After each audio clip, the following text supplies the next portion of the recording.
할렐루야. 오늘도 주님의 이름을 찬양합니다. 10월 20일 생명의 삶의 시간에 나오신 모든 성도님들을 환영하고 또 축복합니다. 오늘도 말씀에 우리의 마음을 합할 때 하나님께서 분명한 음성으로 우리 심령 가운데 나타나실 줄 믿습니다. 이 시간 기도함으로써 함께 말씀 가운데 나아가도록 하겠습니다. 사랑하는 주님, 이 시간 말씀을 듣기 원합니다. 말씀을 잘 듣기 원합니다. 말씀을 들을 때 우리의 믿음이 성장하는 줄 믿습니다. 우리 안에 이미 주님께서 선물로 주신 그 믿음이 말씀의 시간 반응하여 삶 가운데 순종의 열매를 나타낼 수 있도록 은혜를 베풀어 주옵소서. 예수님의 이름으로 간절히 기도합니다. 아멘. 네, 오늘 함께 묵상하실 말씀은요, 욥기 11장 1절에서 11절까지의 말씀입니다. 먼저 오늘의 말씀 요약을 제가 읽어드리도록 하겠습니다. 나아마 사람 소발은 말이 많다고 욥을 질책합니다. 또한 욥이 하나님 보시기에 스스로 깨끗하다 한다고 지적합니다. 소발은 하나님이 지혜의 오묘함과 지식의 광대함으로 죄를 잊게 해주셨음을 알라고 욥에게 권고합니다. 높고 깊고 크고 전능하신 하나님을 누구도 완전히 알 수 없다는 것입니다. 네, 오늘의 본문 말씀을 이어서 제가 봉독해 드리도록 하겠습니다. 나아마 사람 소발이 대답하여 이르되 말이 많으니 어찌 대답이 없으랴. 말이 많은 사람이 어찌 의롭다함을 얻겠느냐. 내 자랑하는 말이 어떻게 사람으로 잠잠하게 하겠으며 내가 비웃으면 어찌 너를 부끄럽게 할 사람이 없겠느냐. 내 말에 의하면 내 돈은 정결하고 나는 주께서 보시기에 깨끗하다 하는구나. 하나님은 말씀을 내시며 너를 향하여 입을 여시고 지혜의 오묘함으로 내게 보이시기를 원하노니 이는 그의 지식이 광대하심이라. 하나님께서 너로 하여금 너의 죄를 잊게 하여 주셨음을 알라. 내가 하나님의 오묘함을 어찌 능히 측량하며 적는 자를 어찌 능히 완전히 알겠느냐.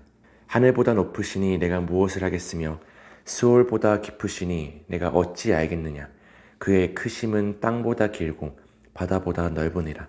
하나님이 두루 다니시며 사람을 잡아 가두시고 재판을 여시면 누가 능히 막을 쏘냐.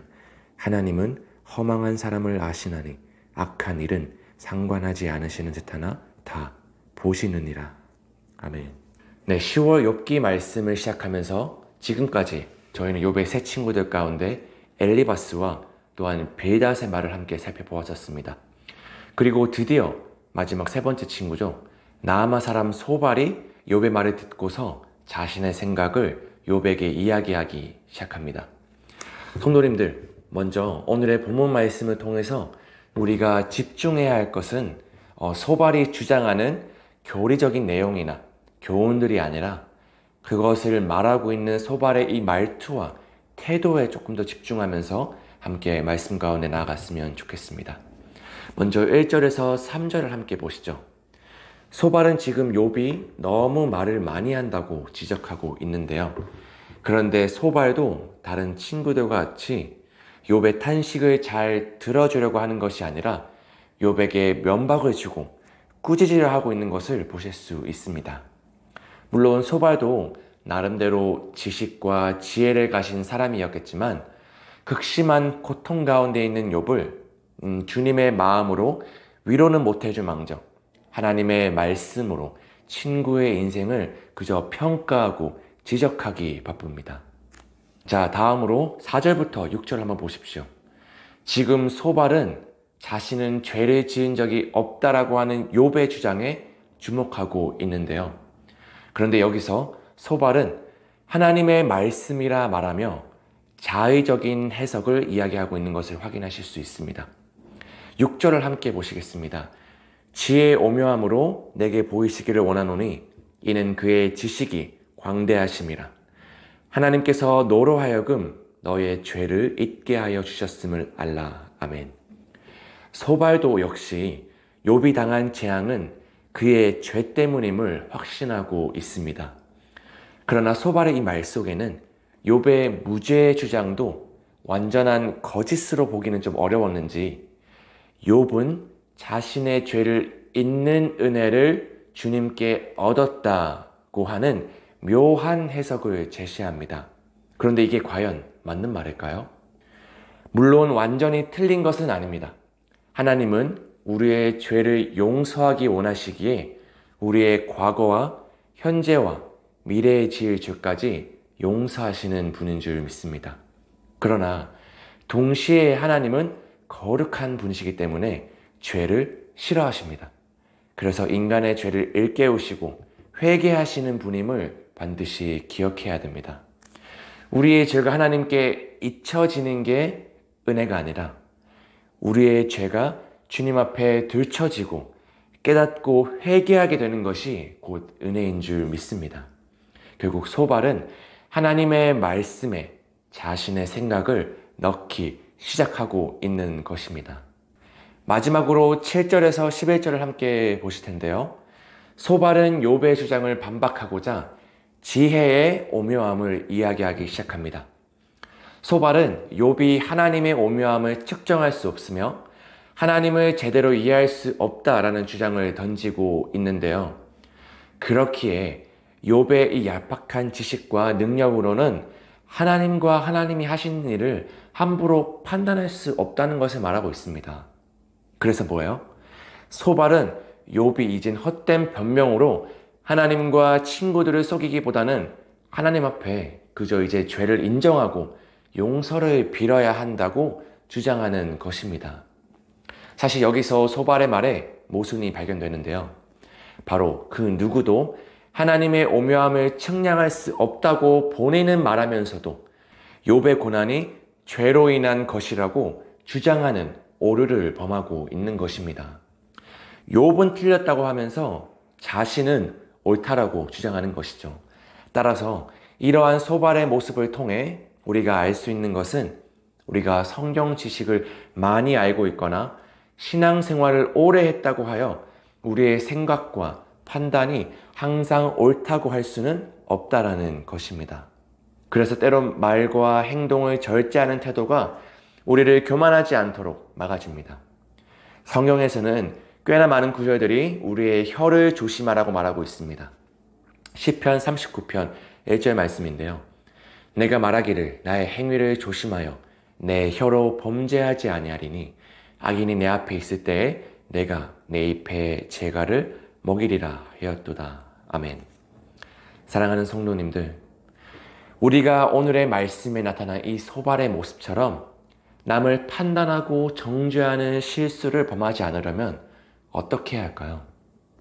혹은 우리에게 지금 소발과 같은 모습이 있지는 않은지 어떻게 점검할 수 있을까요?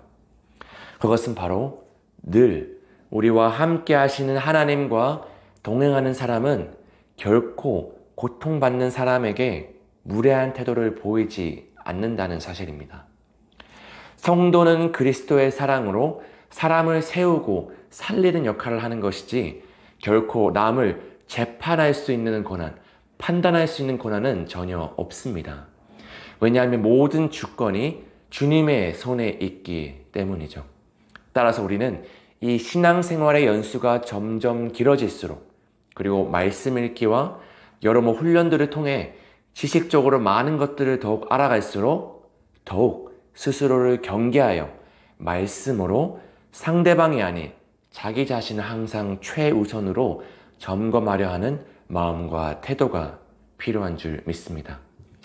따라서 저와 우리 모든 성도님들은 앞으로 세상에서 그리고 우리 주위에서 일어나는 고통과 고난 앞에 비판과 판단의 마음이 아니라 겸손히 그들을 위해 선한 마음으로 중보하며 먼저 우리 자신의 삶을 돌아볼 수 있기를 간절히 소망합니다.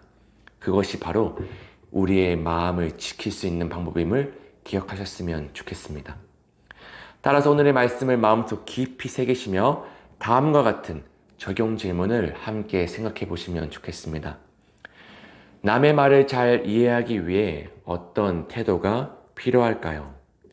지금까지 엘리바스, 빌닷, 소발의 공통점을 살펴보면 욥의 고난 앞에 그 누구도 진정한 위로를 건네는 사람은 한 사람도 없고 욥을 위해 간절히 중보해주는 태도도 살펴볼 수 없었습니다. 따라서 오늘의 적용 질문에 많은 대답들이 나올 수 있겠지만 그 중에 저는 좀 겸손함을 강조하고 싶습니다. 첫째도 겸손, 둘째도 겸손. 언제나 주님 앞에 겸손한 사람은 상대방이 아닌 자기 자신을 먼저 말씀으로 점검하는 사람이기 때문입니다. 다음으로 한 절 묵상을 통해서 오늘의 말씀을 다시 한번 정리하도록 하겠습니다. 하나님은 우리의 지혜로 헤아릴 수 없는 신비로운 분이십니다. 소발은 욥이 스스로 정결하다 말하고 하나님의 오묘하심을 알지 못한다며 그에게 모욕과 조롱을 퍼붓습니다. 하지만 정작 소발 자신도 하나님의 오묘하심을 온전히 알지 못한 채 욥을 함부로 판단하는 잘못을 범합니다. 진정으로 하나님의 신비로우심을 아는 성도는 언제나 겸손하고 신중합니다. 형제를 판단하지 않습니다. 모든 판단의 주권이 하나님께 있음을 알기 때문입니다. 네, 이곳으로 생명의 삶을 마치겠고요. 이 시간 기도함으로써 함께 마무리하도록 하겠습니다.